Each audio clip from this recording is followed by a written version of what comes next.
Welcome to this video tutorial. My name is Nicholas from the Office Superheroes channel. In today's video tutorial, I'm going to show you how to type uppercase letters in Excel really quickly and easily. Even when the source cells differ in word count and contain both upper and lowercase letters. Ready? Click on the cell in which you want to see the result.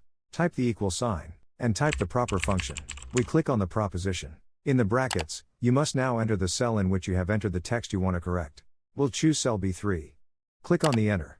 Great! Excel has immediately corrected our mistakes and we only have a capital letter at the beginning. If we want to copy the formula to the next rows, we drag the bottom right corner of the cell in which we have already entered the formula, and we drag into all the cells where we want to have the formula. Great! Now we have all the errors corrected, even though we had both uppercase and lowercase letters in the source table. If we change something in the source table, automatically the change will be reflected in the result or second column.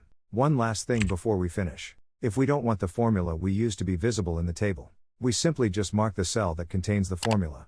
We'll press the Control key with the C key. We'll go to the Home tab. We click on the Paste button. And we'll select Paste Values. Now the cell contains no formula, only the final text. Well done. You don't have to waste time rewriting and editing anymore. It was a piece of cake, wasn't it?